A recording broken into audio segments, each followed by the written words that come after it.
Hey everybody, I'm Yvonne with the Back to Earth Creations and welcome to this month's Craft Along project. So this is the one that I'm going to be showing y'all how to make today in this video. We're going to start with the unboxing of the November kit, but you can skip that if you're not interested in the kit. You don't have to have the kit to craft along with these projects, but let's go ahead and get started. Okay guys, so I wanted to start by showing y'all kind of what you can expect in your November craft along kit. So with our cab box, we will be sending out 3 of our homemade fused glass cabochons, and these are in our ultimate puddle smash style, where we stack the glass up in different configurations, then melt it all down, and then we literally smash it, and then we cut those pieces up and put them on their side and sometimes stack them with other things. So they have a very like agate kind of look to them. They have a little, some of them will have a little bit of transparency to them, but mostly we're trying to get like some really cool like different banding lines and stuff. And so you will have those, and you will have one of these stickers, which yours may be matte or maybe a glossy vinyl. We're transitioning sticker paper. So, but it's just, this is our niece Maddie did the artwork for this, and I think she did just a fantastic job. But you can expect one of these stickers in each of your kits, but you'll get those 3 cabochons. And then with our like level 1 project kit, you can expect to get a spool. This is 15 feet of 16 gauge vintage bronze wire, as well as 2 of our puddle smash style cabochons. And I'm showing all of this like laid out together in the hopes that you'll get like the gist of the color scheme for the month, because I wanted to do like a stormy November, like stormy autumn kind of tones and different things. And then we have you can expect one of our Dichro, and then one of our Frit style cabochons. And so like the Dichros always come out a little weird so as far as pertaining to the color scheme goes, but yeah, so again, you'll kind of get the gist of it. And then for our level 2 kit, you can still expect the 15 feet of 16 gauge vintage bronze, as well as 3 of our, and you can see they come in a wide variety of sizes and shapes, like very natural, like irregular shapes. I just absolutely love, like, check out the banding in that one, y'all. And the intensity of those oranges, so juicy. Okay, so you could get, like, that's a kit, like this is our $15 kit, this is our $25 kit, this is our $35 kit. Also comes with 2, and you can kind of see a little bit more, hopefully, of the bronzy purple. Like, I wanted to do a little bit of like if amethyst and smoky quartz were together in a stone. I was trying to kind of capture that vibe in with our Frit cabs this month. And then a really nice, just again, like a smoky purple. And then this is one of the Dichro. You can see those nice dichroic flashing in there. And then for our level 3 or our $45 kit, this is where you'll be getting the 16 gauge and 15 feet of that 16 gauge vintage bronze, as well as 15 yards of the 28 gauge titanium. And then with this one here, you can expect 4 of our smashed puddle cabs, which, oh, the banding and coloration in this one as well. So I'm totally in love with them. Like, and I have a really hard time being like, not keeping all of them for myself, because each one comes out, oops, spilled it. Each one comes out so pretty. And then here we have 2 of our Frit style cabochons. And all of these cabs so far have been made in our home kiln. We're about to get into stuff that we haven't made though. But we did make these dichroic glass as well, which you can see again, just, it's a bit of a taste of anything as far as the dichroic glass goes. But then you can also expect to get one of these double terminated amethyst points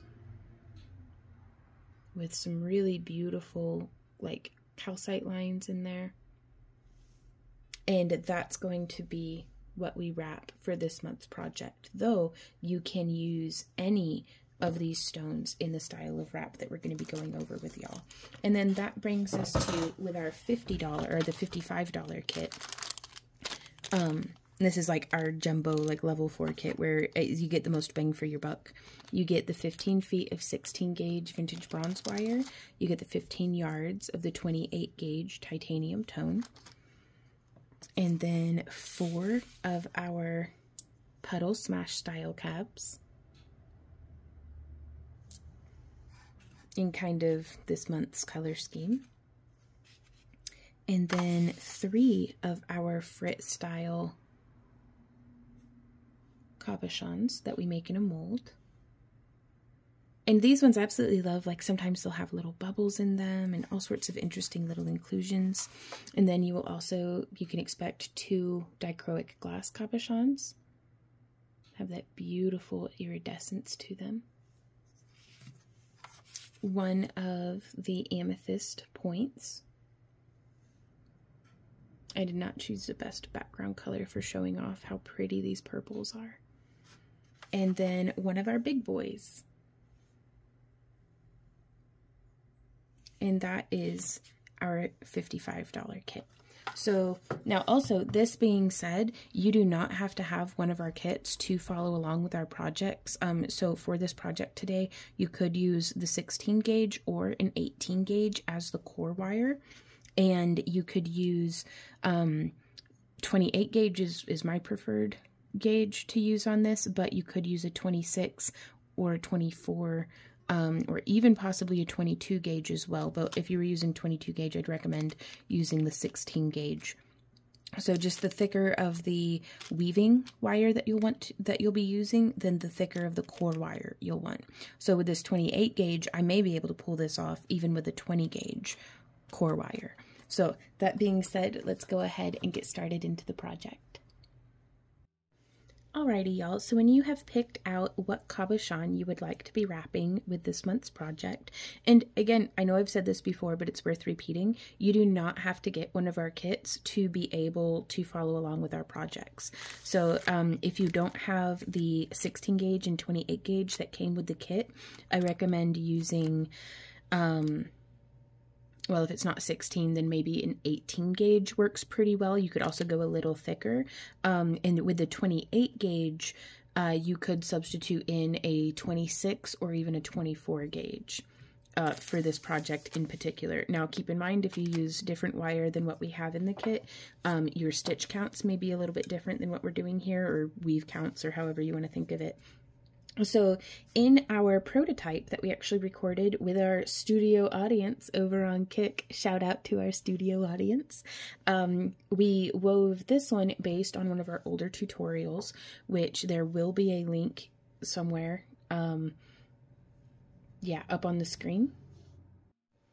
There'll be a link that will take you to the original tutorial of this design that we followed along with. But in our $45 and $55 kits, you can expect to find one of these double terminated amethyst crystals. But if you don't have one of those, I'm going to be showing you how to do this on an irregular sized stone and how to like kind of gauge how much coiling and stuff you'll need to do. But here on this one, if you're wrapping along with your crystal in your kit, I did 20 coils and then brought it down and then did 5 more on each side. We did the crossbars with 3 stitches, and then I did 25 stitches before we came up to the next set of crossbars, where I then did, you know, bring it over, do 3 stitches, bring it over, and then we did 30 up here to the bail, and then we'll go over doing the bail together whenever we get there. It'll be kind of the same, or as different as you want to make it.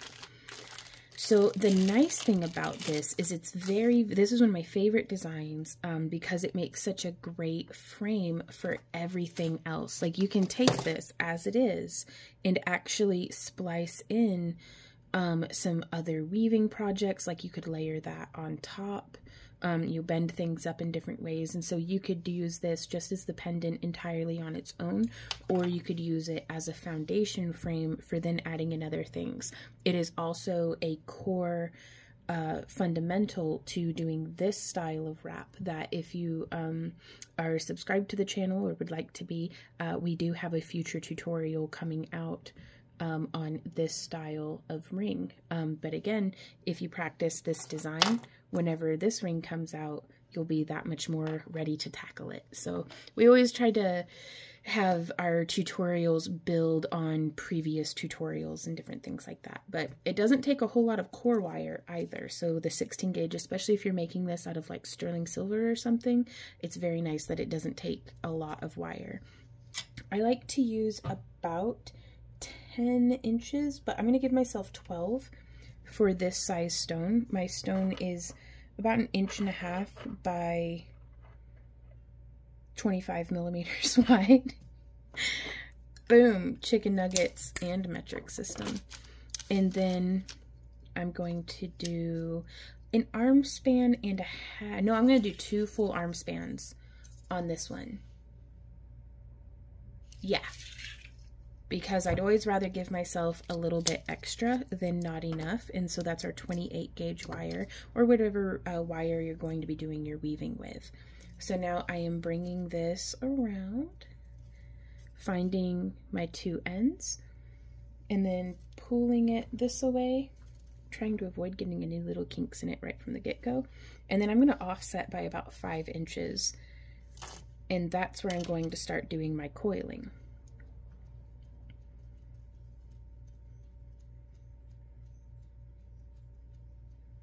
So that's 20 stitches. So I do my coil and then I squish.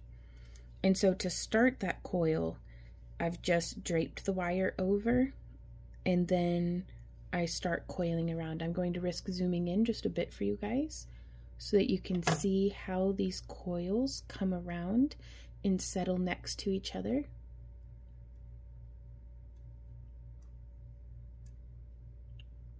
And then you can take it and you can squish it just a little bit more.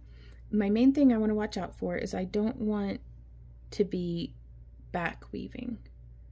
If that happens, I just undo it, kind of burnish it out with my fingernail, and keep going.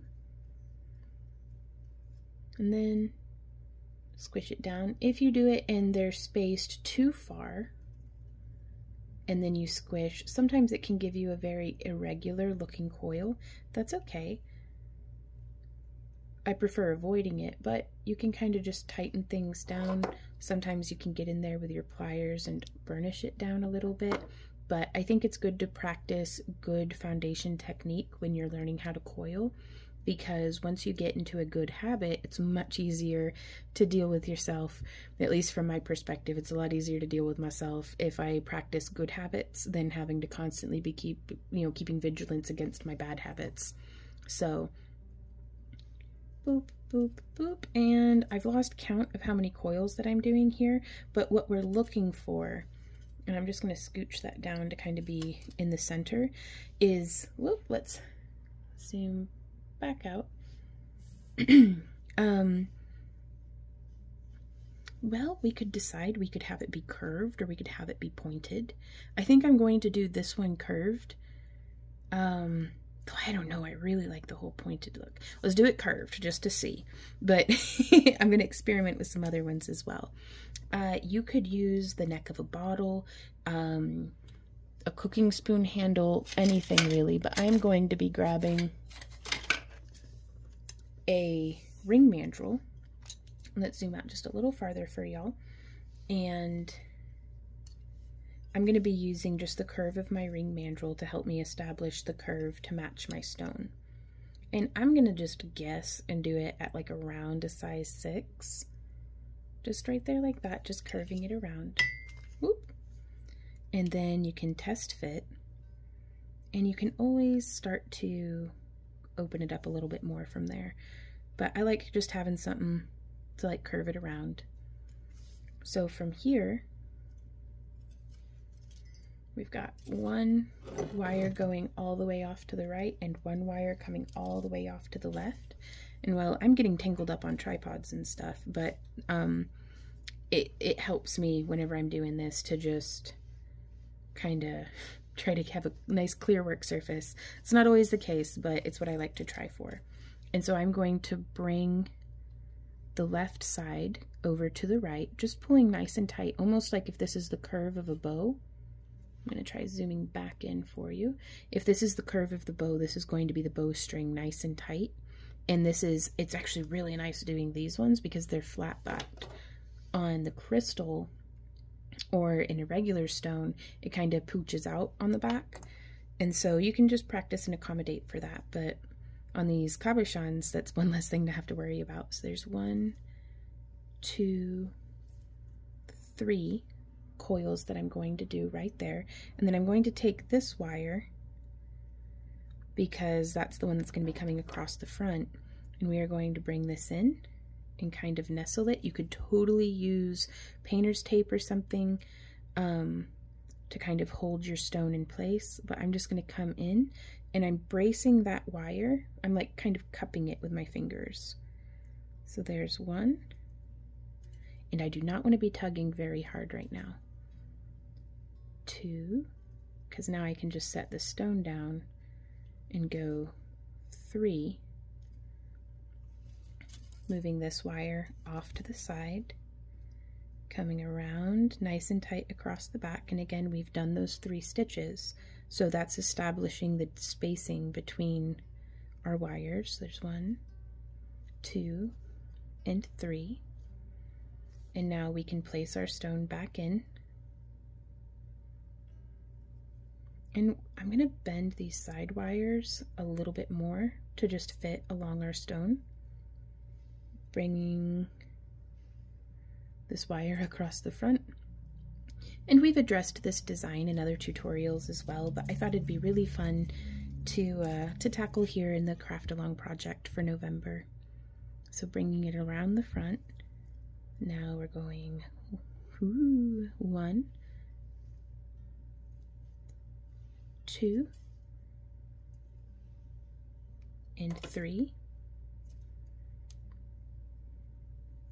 And then I'm going to bring this one across the back. I think I'm going to do 3 wires on this cabochon. I had just done 2 across on the crystal.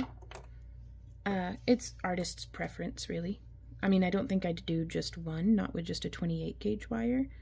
So again, I'm going to set the stone down because I'm just doing the crystal along the back, or the wire along the back. So there's 1, 2, and 3.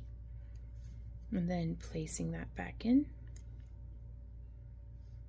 And then coming across the front again. Just those 3 wires. And the deeper we get in on the pendant, the easier it's going to be, because it gives us a little bit more to hold on to. 2 and 3. And now let's just take a look at that. I'm pretty pleased. I'm pretty pleased with that. So I'm going to set the stone carefully off to the side, and again traveling the wire that's on the left all the way off to the left.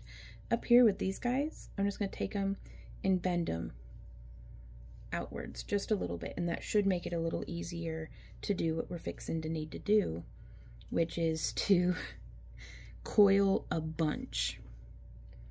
So I'm going to want to bring this up to about here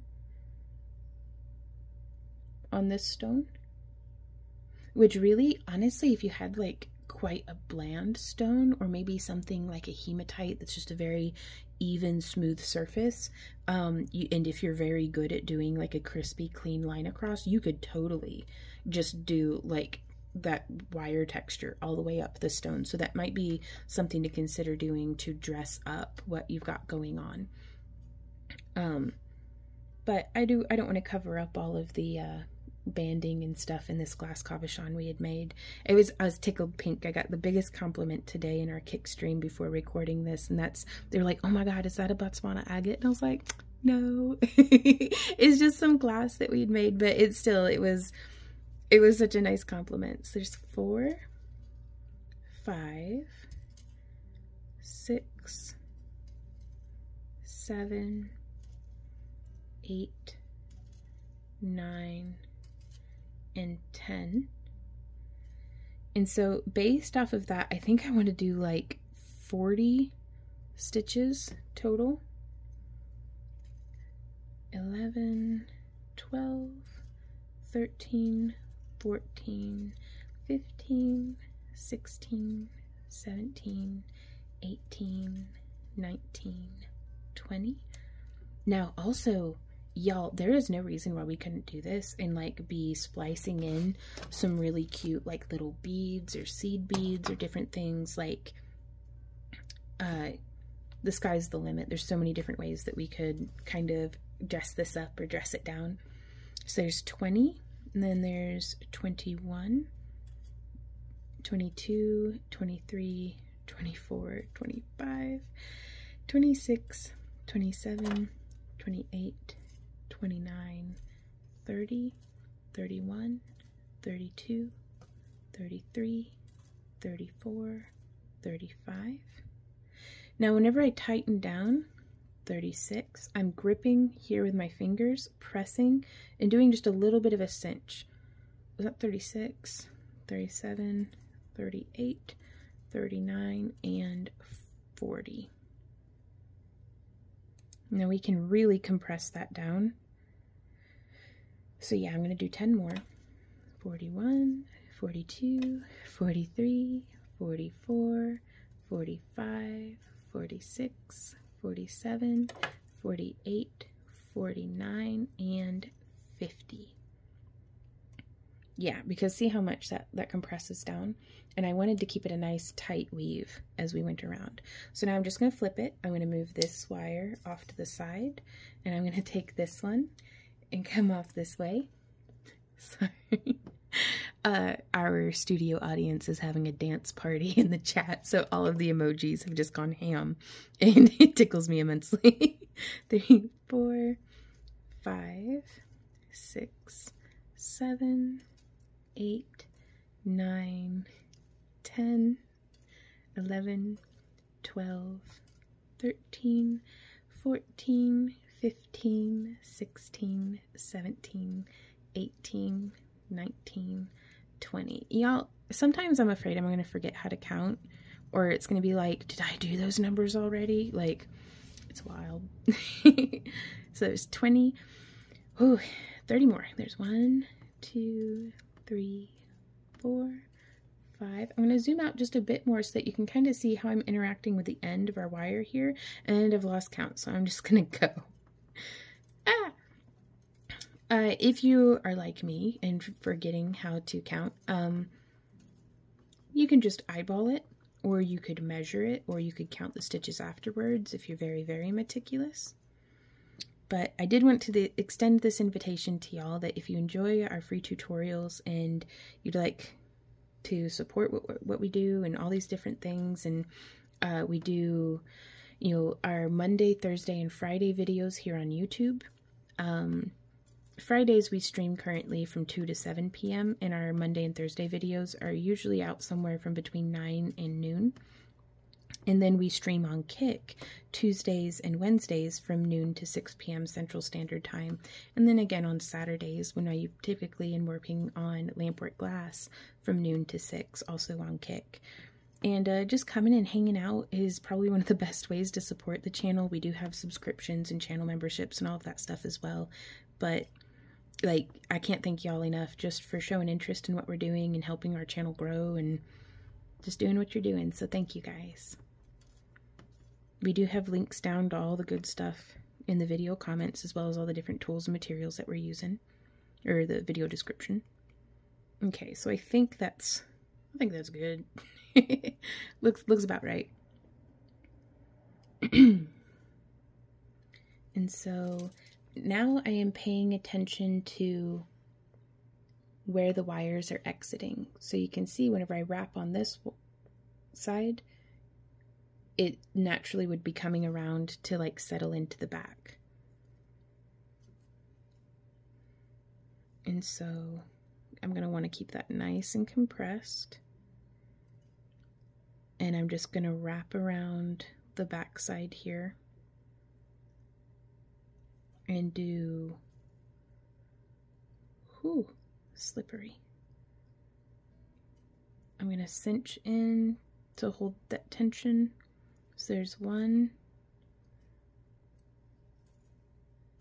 2, and 3. And I like the 3 wires because it helps maintain that tension just a little bit. Just enough for me to get this wire across. Bring it around town. And then there's 1, 2, and 3. Pressing our stone in, or cabochon in. And now I'm going to bring this one around the back side and go 1, 2, 3. And the nice thing about this is you do not have to make the frame be a perfect glove fit. Like, you could leave a little bit of space in there. Like, it's almost better to have a touch of space, I think, than to have it be too tight. But as usual, and with most things, artist's choice. Just bringing around the front. There's 1, 2, 3. And then bringing it around back.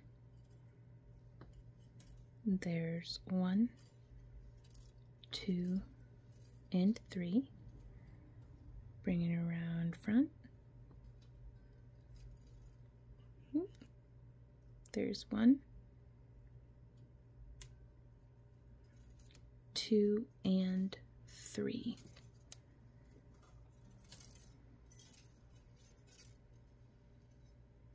And there we are. And again, it might not want to sit and everything, but we're not done yet. So now from here,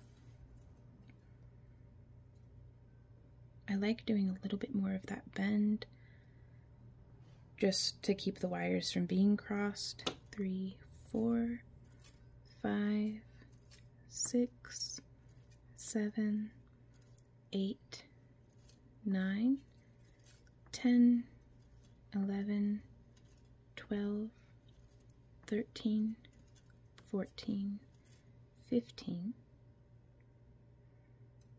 Yeah, now that we have more coils on there, it's sitting in place much more nicely, I think.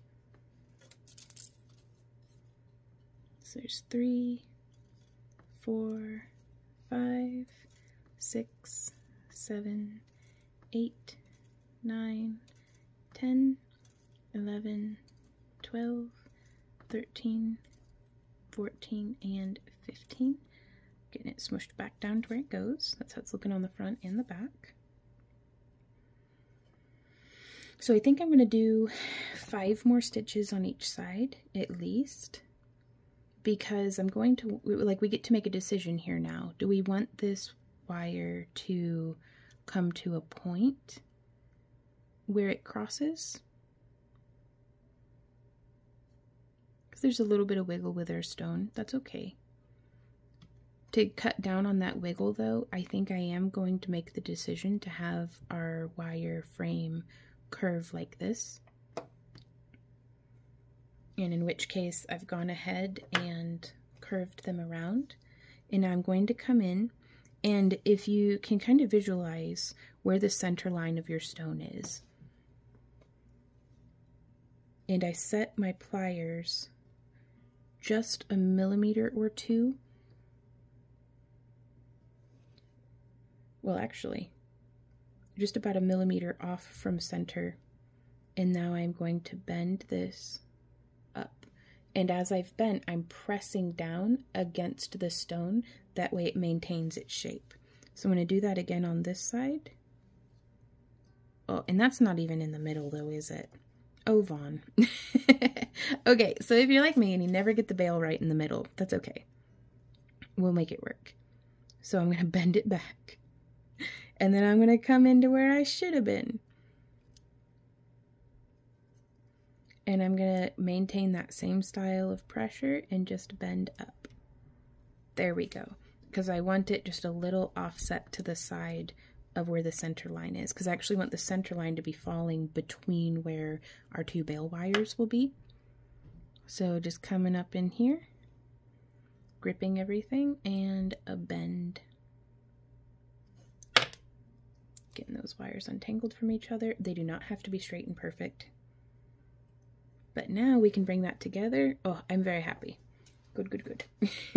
It doesn't always work out perfect right from the beginning, but it doesn't need to. Okay, so that was that 10 or 15 coils? I don't recall. Let's see. 1, 2, 3, 4, 5, 6, 7, 8, 9, 10, 11, 12, 13, 14, 15. Okay, so there's 16, 17, 18, 19, 20, 21, and 22, because I want this to be really nice and compressed, because the more tension I have here with the coils stacked means the tighter all of the rest of my wrapping is going to stay. So I'm really compressing that in, and I've lost count again, but I think it'll be all right. And honestly, these stones come out very, very different in size, so the exact stitch markers, like in coil counts on this, are very likely not going to line up on yours if you're wrapping in a regular stone. So I wouldn't sweat it too much. Because sometimes, especially those of us who really enjoy perfectionism or suffer from perfectionism, sometimes, oh, the coils don't line up. It's like our brain's looking for excuses to be like, ah, this piece is crap. It's like, no, don't worry about it. Just enjoy yourself. Just wrap it and let it be what it's going to be. And in fact, sometimes I'll set out a goal and be like, I'm going to do this weave and not a single thing on it is going to be symmetrical.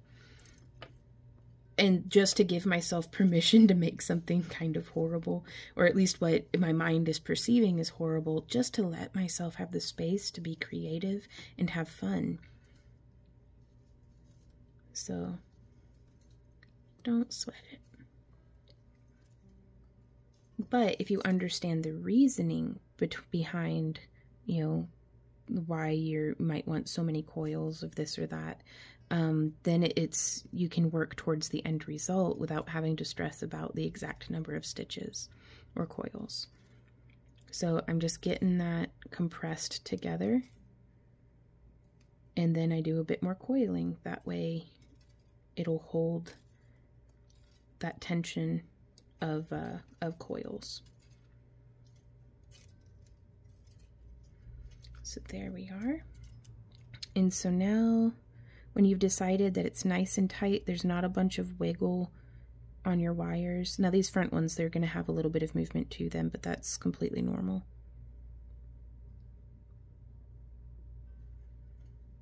I'm going to do a few more, because it's going to be on the left wire, is the one that I'm going to be trimming. It may not be that way on yours, but that's what I got going on. So I'm just going to come around and I'm going to trim this in a way that the raw edge will be kind of pinched between our bale wires. And that's fallen on the floor. But save this scrap wire that we've just trimmed off, because we will be using that again in a moment. And so now from here, I am going to wrap around 1, 2, and now we can start bending our wires so that they sit a little more closely to each other. 2, 3, 4, 5. Just wraps around both. And then I'm going to go figure 8, so that's around that one, and then around this one here. So figure 8 1, and then figure 8 2. Now let's zoom in nice and tight so you can see what's up. See how that figure 8's around? And then we're going to squeeze those wires together a little bit more. And we're going to go 1, 2, 3, 4, and 5. And then we're going to smush it down. And then we're going to go figure 8. just like that. And then figure 8, just like that. And we're going to keep repeating this. So there's 1, 2, and again, trying to make sure that we are not backtracking over our own wrapping, 3, 4, and 5. You can see I gave myself quite a bit of space there because we can always just smush it down. And then figure 8. I'm going to zoom back out for you. And figure 8. And I'd like to do, let's do 10 of this repetition because I'm going to be doing this, I'm going to be shaping my bail around an 8mm barrel of my mandrel pliers. 1, 2, 3, 4, 5. Figure 8 and figure 8. Though on this one I think we only did, I went around a 6mm mandrel and I only did 8 repetitions. So if you want a very large bail, do more. If you want a very small bail, do less. But also this is going to be dictated by how much wire I have too. 1, 2, 3, 4, 5. Figure 8. Figure 8. 1, 2, 3, 4, 5. Figure 8. Figure 8. And now we can kind of smush, and man, that was looking a little messy. So I'm going to undo those 2 stitches.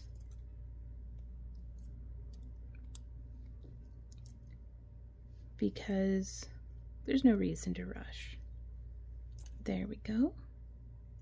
So let's do those stitches again. That's much nicer. We've got 1, 2, 3, 4, 5, 6. So let's go 1, 2, 3, 4, 5. Figure 8. Figure 8. And now from here, I'm going to show you all a trick. If it's getting kind of tight and if your fingernails are getting worn down, you can come in and you can kind of smush. Now I'm just holding the pliers very loosely on the wire, so the wire's gliding in between the jaws, and you can kind of just press that down. And that way it compresses all of your weaving without, you're not going to be messing up your fingernails. So there's 1, 2, 3, 4, 5. Figure 8. Figure 8. Give it a smoosh. 1, 2, 3, 4, 5. Figure 8. Figure 8. And I am going to take just a moment and give my hands a little bit of a break, but for y'all it won't be but for a second. Alrighty, so also don't feel like you have to knock out projects in just one sitting. Like stretch, stretch your legs, walk around a little bit, take a break. Sometimes setting a project down and coming back to it can be the best thing for it.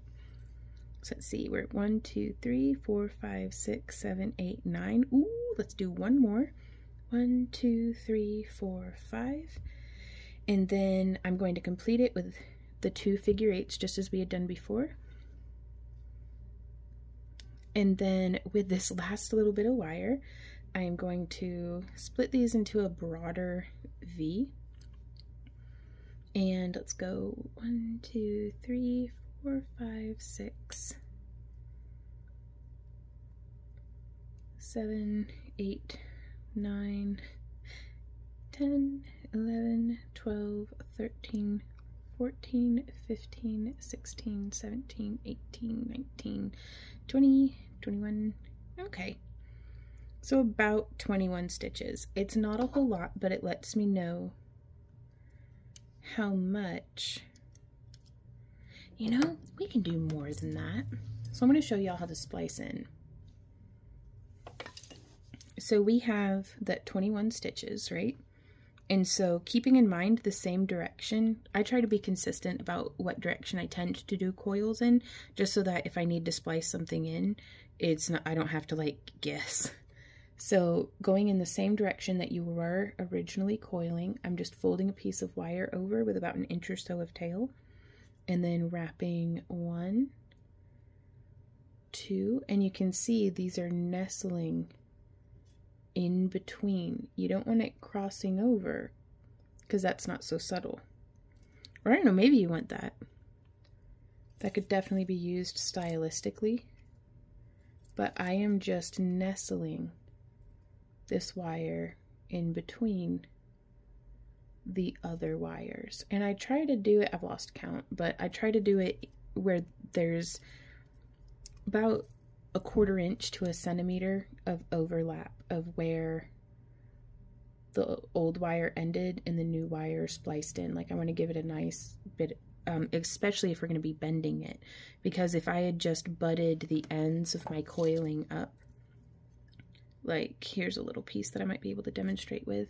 If I just butted that up to the end and then tried to like curve this around into the bail, we would have some difficulty with just a split always wanting to show up there. Whereas if we do this splicing, it's a little nicer. And so I'm just coming in, snipping quite close, but you can see where there's that little pokey bit protruding. So I'm just going to take my bent nose pliers and burnish that in, or try to. There we go. And I always test with my hand to make sure that I cannot feel any pokey bits. And so now I want to do about 25 millimeters of however long we made our bail. This segment, I want to do that much again in our coiling. So I'm going to zoom back out and coil, coil, coil. I've lost all concept of how many coils this is now. But again, just pressing it in, bringing that around. I think that'll be pretty good. It's a little less, but I think it'll be okay. And so I'm going to go ahead and give that a snip. And a habit I try to be in, and this is just me, you do you, is if I snip, I smush and squish. I get that tucked away so that there's not an accumulation of pokey wire ends. And so now I'm just going to come to the other side and just coil. Coil a bunch.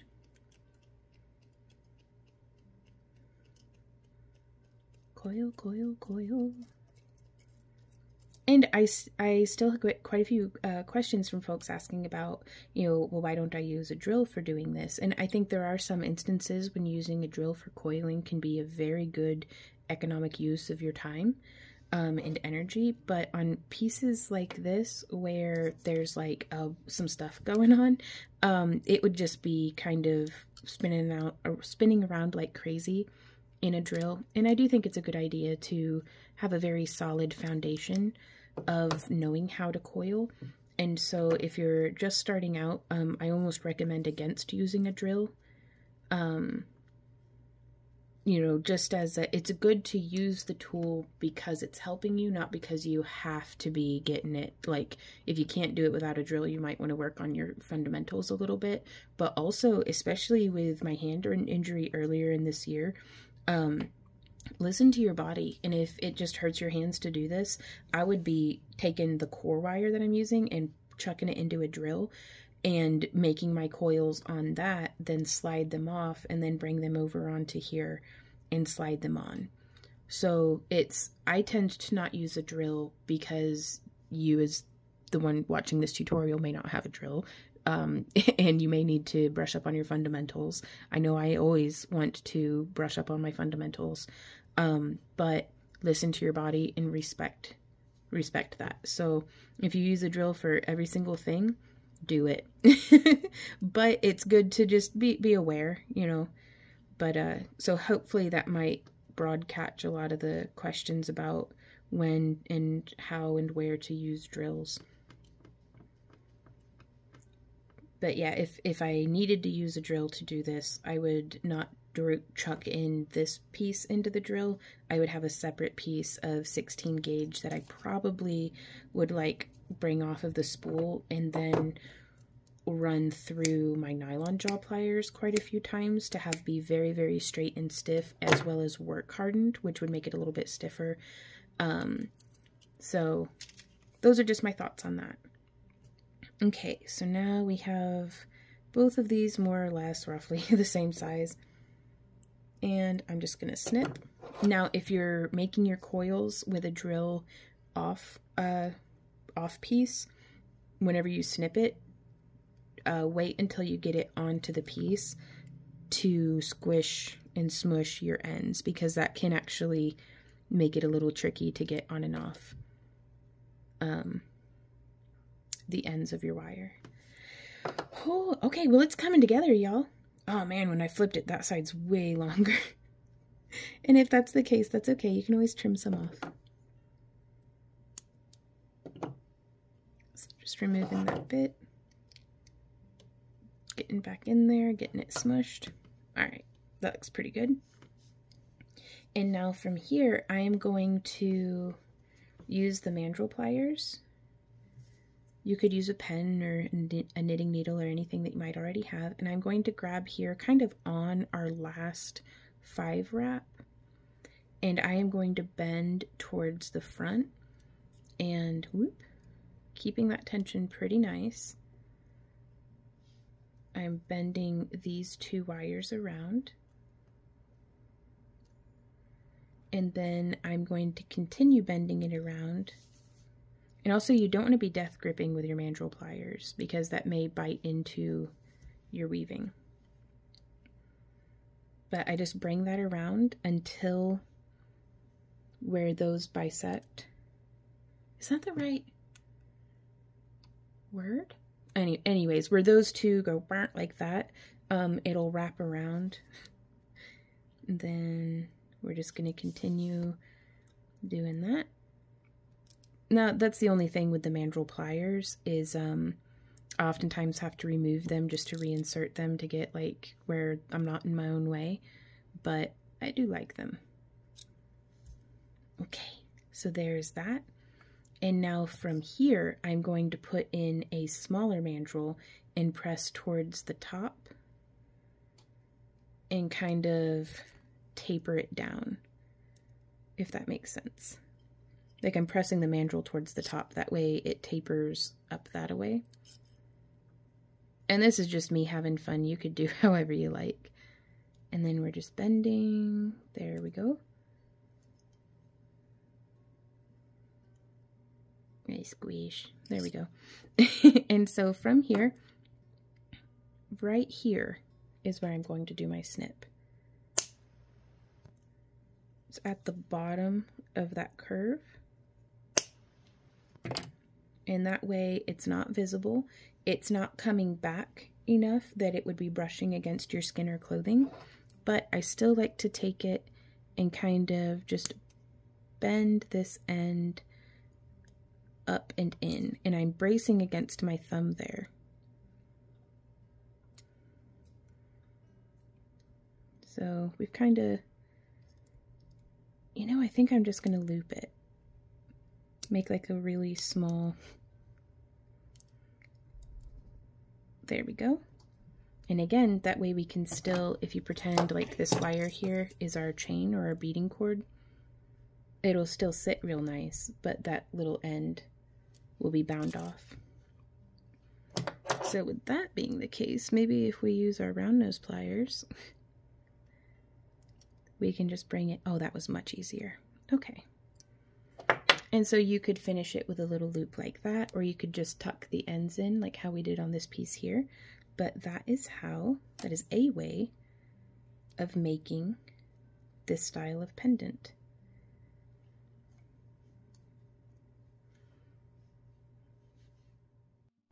So here I've made another prototype where we followed along very similarly, except for we did a bend and we put a little bead in it because I love how that bead looks. And then we have this kind of oddly shaped stone which I'm liking how it's nestled in now, but there's way too much movement for my preference here on the wires. So what I'm going to experiment with is I want to see if I can come in here, and I'm just going to thread through, and I want to capture all 3 wires. So there's this wire hanging out kind of this side, and I'm going to give myself like 3 or 4 inches of tail wire to work with. And because I'm going to try to splice it in, is that even going to work? I think I'm not splicing in the right direction.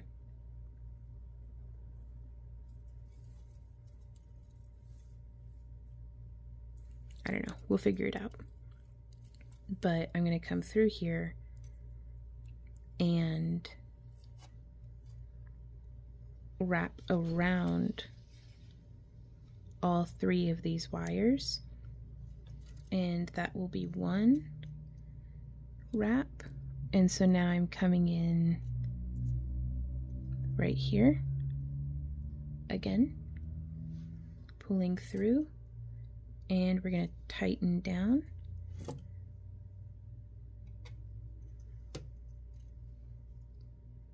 So there's 2. Okay, so I don't have it spliced into the side there. I just have those 2 wraps. And what that has accomplished for me is it is now like super snug. It's filling in that little bit of wiggle void. Because I was thinking as I was working on this to try to, you know, showcase some different variations and make some art for on our website, backtooearthcreations.com, where you can buy our handmade jewelry if you're into that. But you can kind of, I was thinking it's like, I can foresee folks having difficulty with tension. So if you don't know what to do about, like, if things are just kind of like floppy and loose, oh no, there's some space right there. Oh, that's very upsetting. Then we'll kind of figure it out. So what I'm going to do right now, because I am distraught about there being some space right there, is I'm going to try coming across here, across the back. The wire is thin enough, we shouldn't have to worry, but this is actually going to be where I stabilize it in. So I am just going to whip stitch this right here. So coming through, bring that around, coming through. And I like using my pliers because there's not a whole lot to hold on to right here, and I'm just trying to make sure that I'm not getting crisscrossed through in any other directions, or particularly being on the wrong side of that wire. There we are. And feeding through. And let's just see how many we can fit, really. Because sometimes this is an art, not a science. Like, sometimes with all the best laid plans, it's still just sideways and not working out how you intended. So there's lots of folks who can show you how to make something well on YouTube, but I want to be like, what do we do when we screw it up? Because there's no screwing it up. There's just making obstacles for ourselves, says I, as I now cross my wire over the other one. There we go. Sometimes brushing it with your fingernail, just poking it a bunch, squishing it. And then I'm going to snip just as tight in as we can.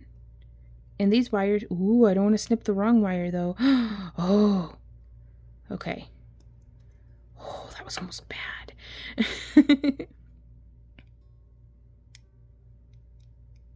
That's okay though. We'll smush that little end in, brush it with our finger, make sure it's not being like weird on us. And so from here, I'm actually, we could travel diagonally across the back, but I feel like that makes it a little messy for me. So how are we going to bind this one off. So now we're just going to sew through here, coming on down, and I'm just going to nestle that wire. It's not going to take, there's not movement there, so it's not going to take a whole lot of stabilizing. There we are, getting that little bit smushed in. And now we can come in up here on this side and do that same thing. So again, going to give ourselves a little bit of space. And I do prefer to do this after I have the bail set. That way, how we had that little bit of splitting over here, it kind of puts a cap on how much splitting you're going to get. So again, I'm just wrapping around all 3 wires on the front and all 3 wires on the back and just kind of pulling them in together, making a loop, but you don't want it getting kinky. So you can kind of just put your fingers there like that and pull it down. So there's 2. And it's very much like hand sewing, but the thread is, the wire is the needle and the thread. And let's do you see how that pulled up like that? I'm just gonna smush it with my fingernail and pretend like it's fine. So, but we could totally come in there, and this will be where we ground out that wire. Or it won't because it's too tight. We'll see. No, that's not going to be where we ground out our wire. We'll come one over. But yeah, so getting kind of creative with it is part of it, but that's also, it's what helps your piece to evolve into what it's going to be.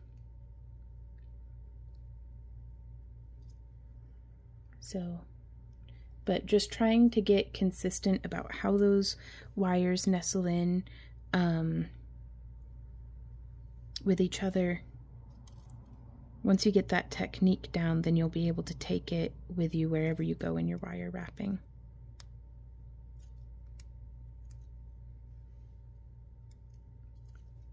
And sometimes you're just weaving against the grain. There we go. So there's that one. Let's go ahead and give it a snip, making sure that we're not snipping any of these wires that travel across the back. And then smush it in. And from this one here, I'm just going to try to splice in a few stitches.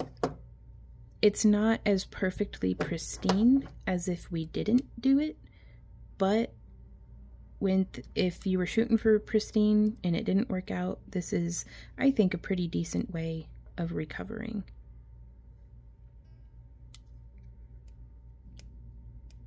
I'm just poking with my fingernail, trying to get this wire, and it doesn't want to.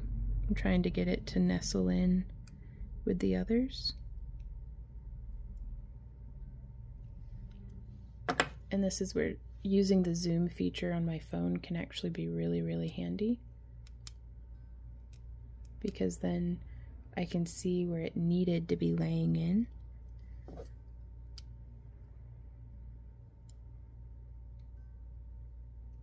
And then you can press and nestle.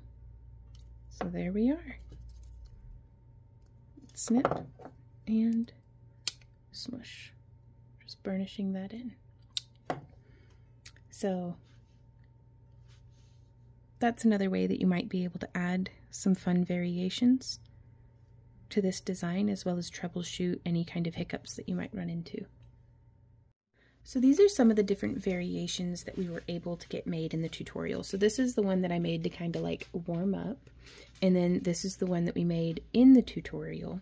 And then after that, in our Kik live stream, I went through and I just made a whole mess of them to kind of experiment with different variations of like adding beads, trying different shapes. And this was a lot of fun doing that kind of side cinch. So we just did the whole thing. And then I spliced some more. It's a little messier, so I like this, but it looks a little bit like a spider web, which I can kind of dig. I like to do this on a stone that's a little bit more opaque as opposed to something that has like, you know, is completely clear where you can see through to the back of it. And that way it kind of hides a little bit of the mess. But we just bound it off there in the center and then came and wrapped twice on each of the sides and then bound it off again. But you can currently still view that up on Kik, even though it's like, instead of watching it live, you can watch it like in the replay.